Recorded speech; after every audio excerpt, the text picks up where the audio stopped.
Hello everybody. Got a open challenge up. It's 15 minutes and we are going to play the Latvian Gambit. How about that? The Latvian Gambit. This is kind of just short-circuiting the entire Freddy Krueger repertoire for black. Okay, righto. We have knight now. I think knight takes d5 comes with tempo, eh? Surely. So he's attacking this. I could defend it. Can't pin the knight. Let's take the pawn. Okay, and now d5. And this is kind of similar to the Halloween Gambit or the Halloween variation in the Vienna Gambit. When they decline. There we go. Right, so this pawn is safe, but this pawn is not. So in general, what you want to be doing is, what do I need to do? Well, defend the pawn. So I can push it.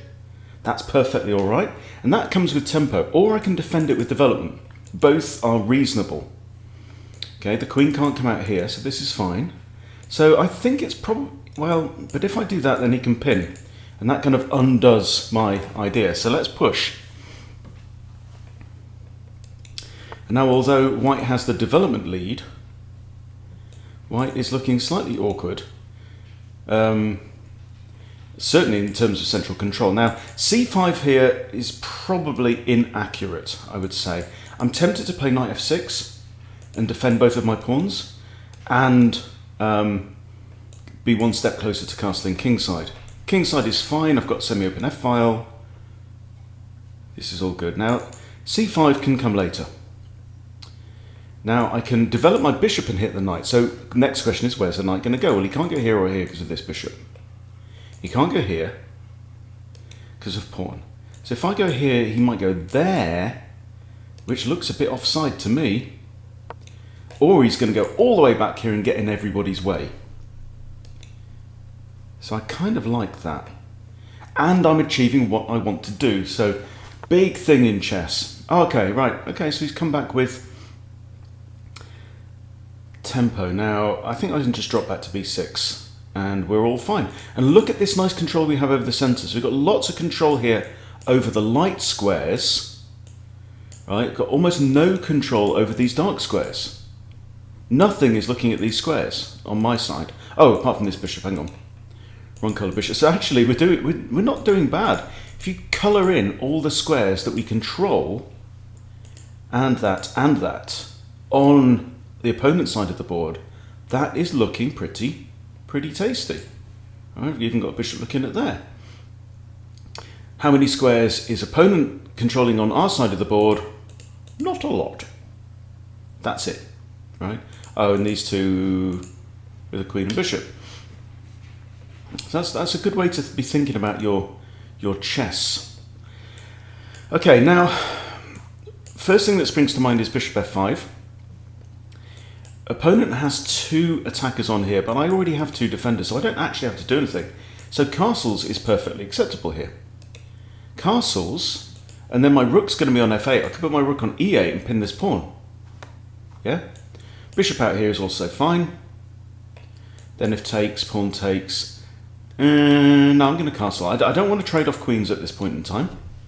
I certainly don't want white to take my queen. I want to get castled first, so that if we do end up trading queens, then I can recapture with a rook, and then I get a rook on an open file in the middle of the board, which is a good thing. So I'm feeling all right here. And this is called the Lotovsky variation. Lotovsky. Something like this. Right, okay, so the rook's defending the knight. That means my queen is free to move around the cabin. Kind of inclined to put my queen on the e-file.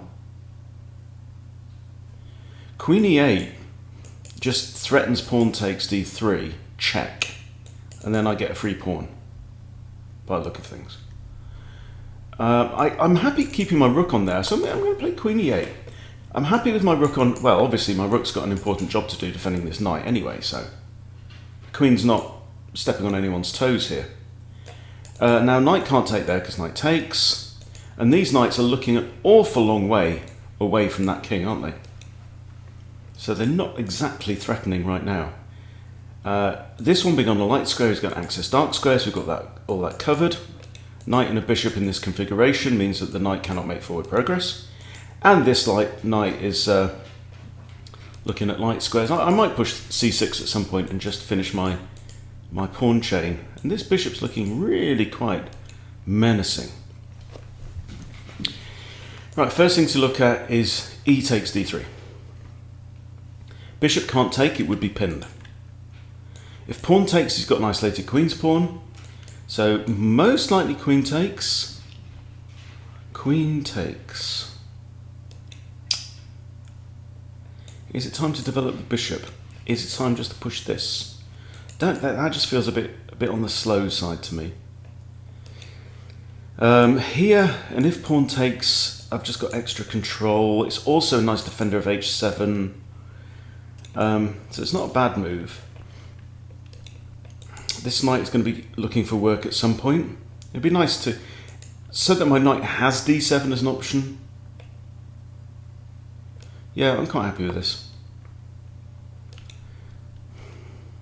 Was it the best move in the situation? I don't know. h6 is the thought, but you know, these are moves that you really need to back up with quite a lot of justification. By the way, I'm sweating like a whore in church. It's been really, really, really hot here. Like hitting 40 Celsius, so like, I don't know, mid-90s? Is it Fahrenheit? Something like that. Yeah, and it was even like 19 in the shade yesterday evening. So we're just like struggling to sleep. It's like, well, it's like being abroad. So I was just pretending to myself, oh, you're in Greece or whatever. It's not so hot today, but geez, it's warm in here, man. Ah.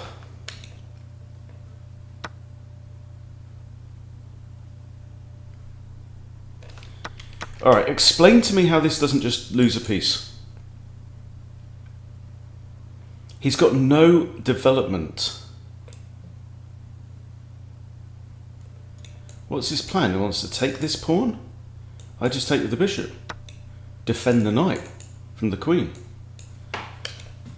I do not understand. And the minute this bishop moves, we've got double eyes on f2.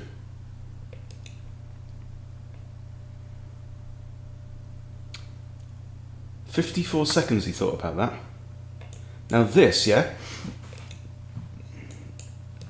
Okay, right, I get it. So he's attacking two pieces. I do this though. He's going to push this pawn, try and attack and remove the defender of the knight, eh? And if I take the pawn, he has to take back with h, because this one will be pinned, would it not? So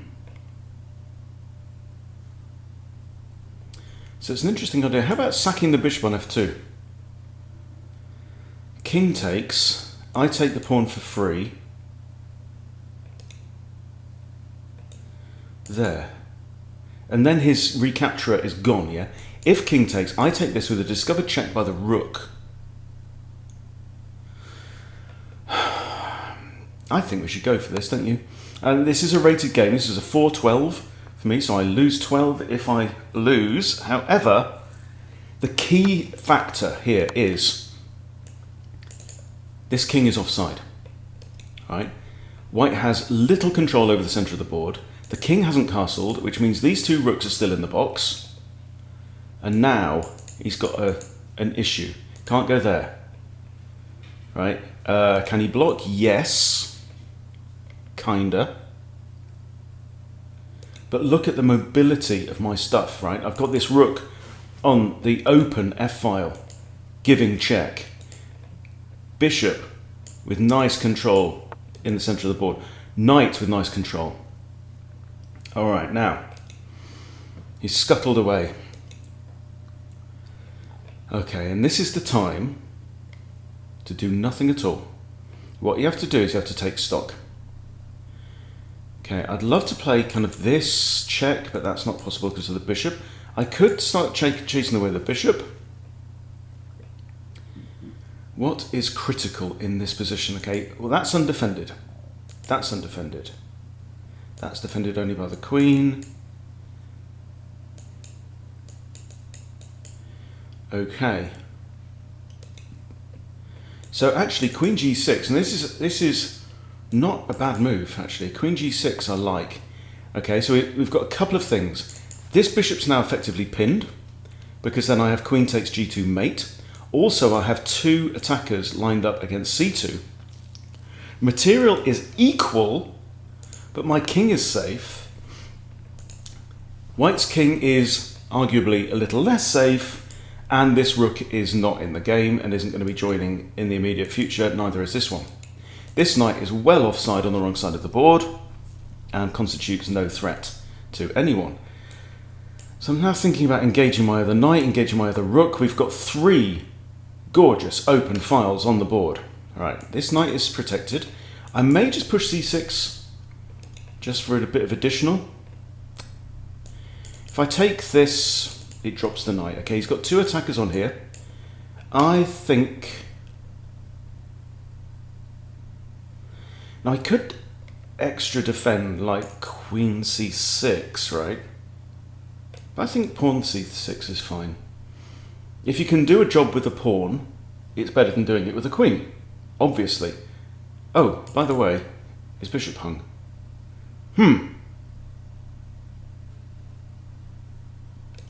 Did I just screw up there?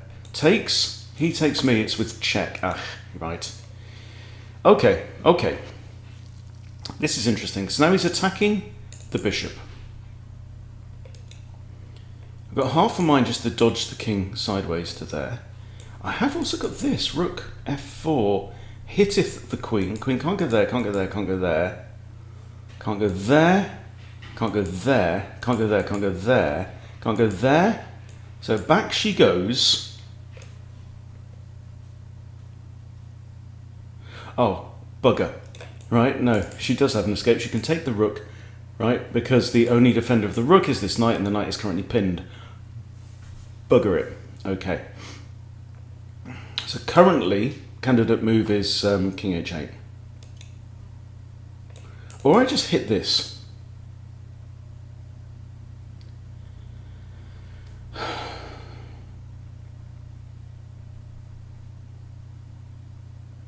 Now I play king h8. I like the idea of this because it kind of prepares knight out, double up the rooks.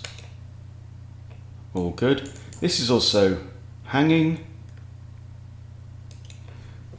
And we are in a sharp position. No wonder I'm sweating.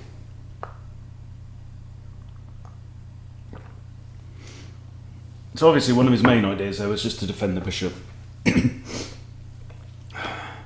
However, if I kick the bishop away and take the queen, pawn takes, got doubled isolated g-pawns, and that ain't pretty. This is now a threat, and which will force the queen, as we've said, back to one of these two squares and out of harm's way. Knight, knight. Right, let's reconsider this. No, no, no, no, no, no, no, yes. This is a move. And also I can't play my knight here straight away because queen can take. Now, this is also a move. Knight, knight.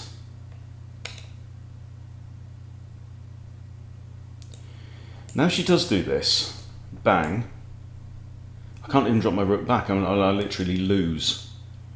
So that's not ideal. I think I'm going to kick this bishop. If takes, I can recapture with the bishop and maintain my series of 3 pawns, which is nice. Also the bishop remains eyeing up g7, which is nice.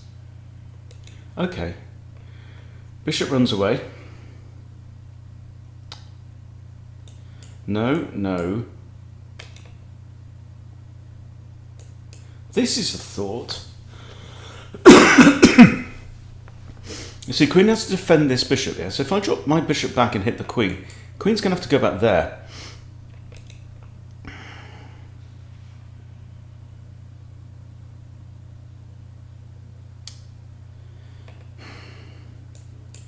then that does allow my knight to enter the game. Quite like that idea. Don't see a problem. Got 5 minutes 50 left. My opponent is using his time relatively well, and he's definitely thinking about his moves, so nothing to worry about on that score. You do have to watch your back when you're picking up these open challenges.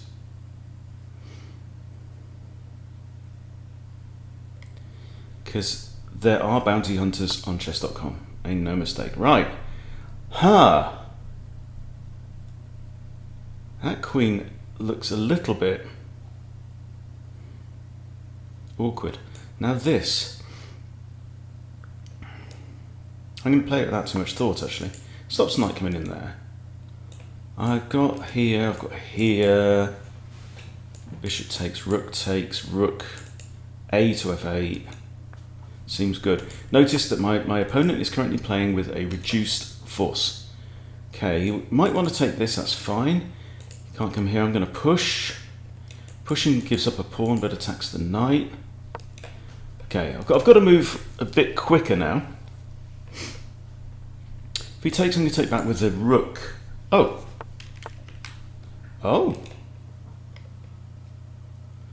Well, isn't that interesting? Can't go there, can't go there. Okay. Right, let's go here. See what his plan is. If this knight moves, I have a discovered check. This is defended.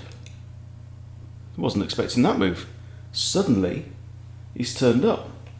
However, he's still playing without rooks. He thinks he can get the job done with these 4 pieces, and 4 pieces is enough. Okay, we recapture. Yes, now I'd like to tie my knights together. I think a move like one of these knights to f6 looks pretty decent. Nothing can go there because it gets hit with a discovered check, double attack. So that is a danger square. Alright, let's go here. I've got 3 pieces now looking at that square. I think one of my next moves is going to be this. One of my next moves is going to be this. He's starting to move a bit quicker. 29, 12, 6, 16, 13. Okay. Now, let's do this. Attack one of those bishops. Rook f8 may come.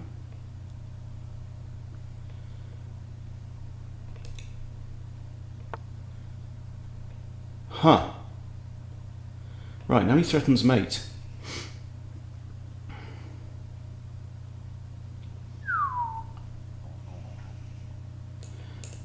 But the knight is defending that now.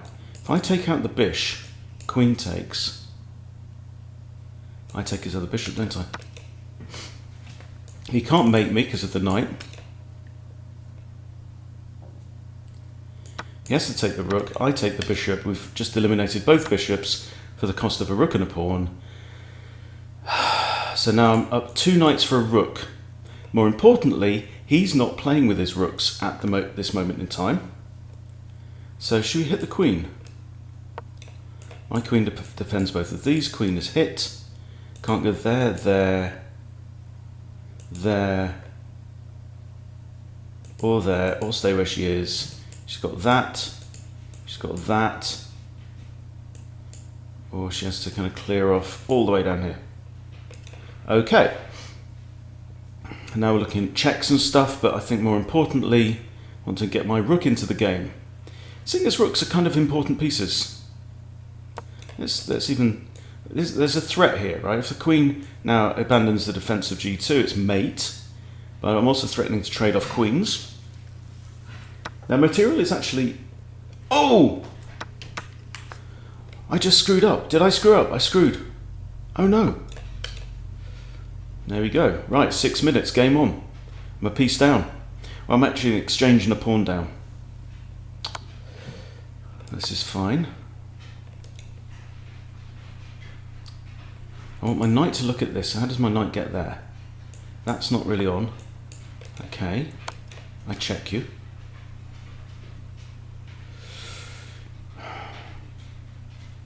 So, you know, good awareness by my opponent, poor awareness by me. King goes back here, I have another check. So he is currently up in material, he's just not choosing to play with his material at this point in time. Attack this pawn. How does he do well? How does he do under time pressure? I've got queen, knight here attacks queen. Okay. And defended by queen there. So now he's using his whole rook in the defense of a lowly pawn. This is possible.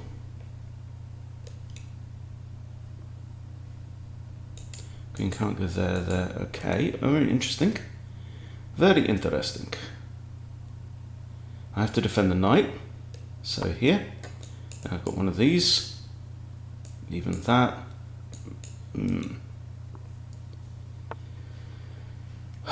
He wants to trade off. My trade queen goes there. I have a fork, do I not?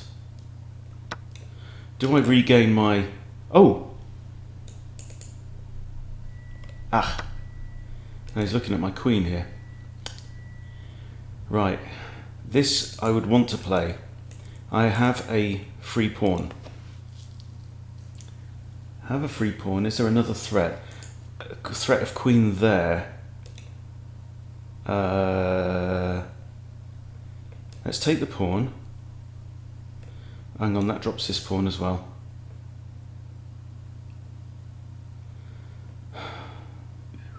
Right, come on. 3 minutes, plenty of time. Oh no, here he can't take the pawn because I take the rook, so now queen has to defend the rook or the rook has to move. If the rook moves, I take this pawn with, not with check, but with a alignment with the king pinning this pawn. See, one blunder is all it takes. Okay, what do you want to do? You've got checking ideas? What's the plan? Checks. King goes here. Right, check. King can't go there. Hang on. Oh, queen's just moved. Okay, here is a check. That is not brilliant. I'm just going to dodge out of that for a second and then... Oh no, because that undefends his square. Right, 2.5 minutes. He's down to 420. So this is just a case of clinging on. Alright, now that I think wins the exchange back. Because it's check with a fork on the rook. And I'm going to be a pawn down in the ending.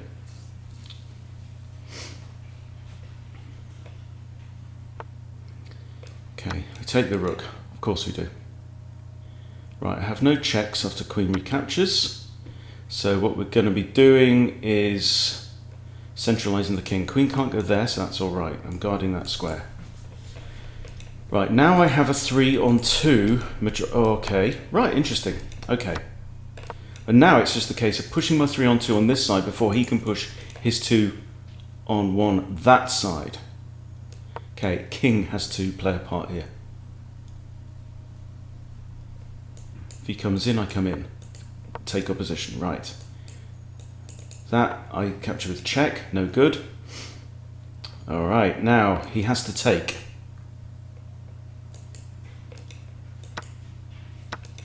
Right, now his king must go there or else it's losing.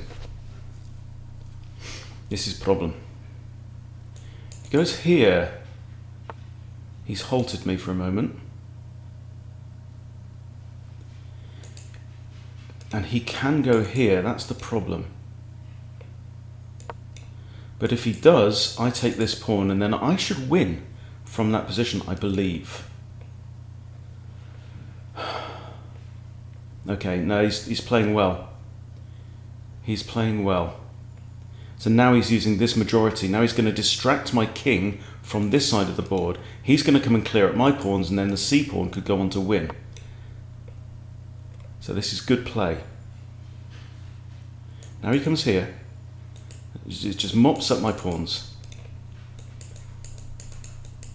So I've got 1, 2, 3, 4, 5, 6, 7, 8, 9 to get a queen. 1,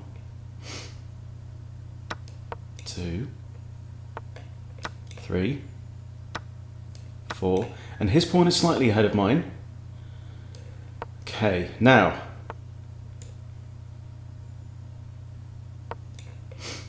you see the big difference is here he promotes with check, and that could prove deadly.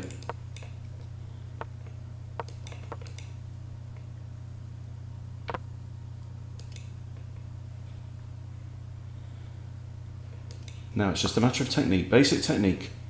However, my pawn is now ready to promote, and this is tricky. Now it's a knight's pawn, so what he has to do is keep checking me until my king goes in front of the pawn.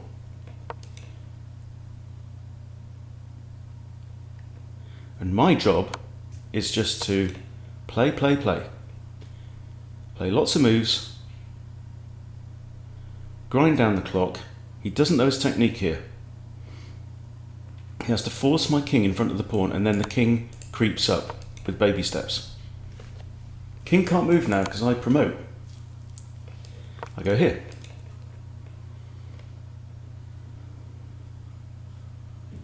This is where it pays to know a little bit of endgame theory.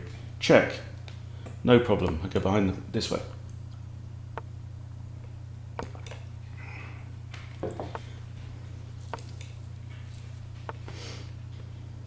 Oh, this is a new one.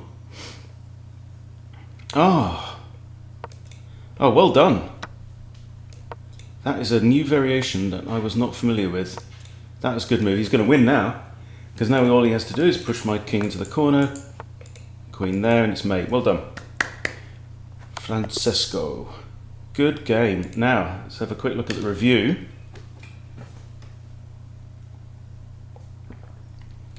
I think I was alright in the opening there, and I was alright until I blundered a piece.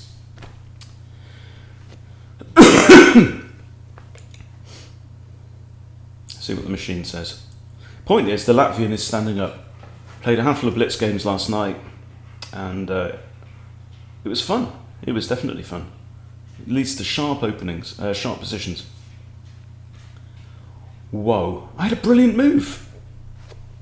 Get in. 10 blunders for me and 9 for my opponent. Well, that was a pile of poo.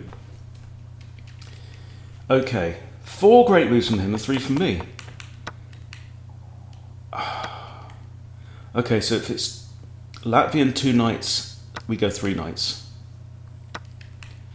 That's a mistake. Still knight f6. It really wants me to play knight f6. Okay. Okay, so we're doing okay at this point. Just lots and lots of blunders. White is completely winning. Okay, here. What's this blunder?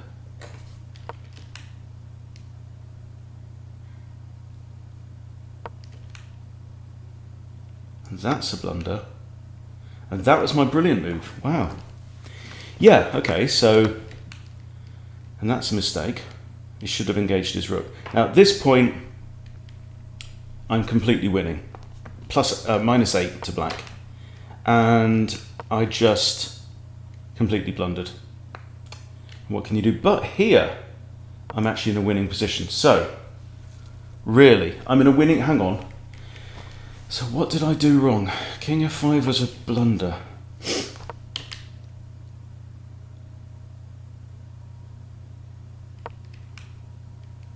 So I had to play c4. Right, let's figure this out. c4. He's going to go h4. Oh, I can force his king to abandon the defense of the pawn. Yes, a3 check. Right, now his king can't go here or here or here. So king has to do something. If king b1, I take, yeah? Oh, man. There we go. Then I simply go here, right? And I just waltz in. So let's review that position again. This was the move. So I was thinking about what his king could do.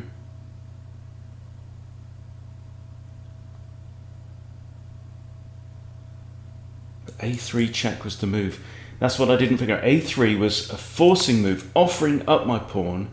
but guaranteeing that I would win this one. And if I win this one, my king gets there, and then it's red carpet time all the way. Good. Okay, well, look, remember that one. Remember that one. So I've got a session later on today for the foundation group. That's like the sub 750 group on Chess Bootcamp Live. And we're going to be looking at critical positions where there's only one good move. Okay, so here, C4 or A3 were both winning. There are two critical moves here. Well, well, well. I managed to throw it. Great lesson. This is the point, guys.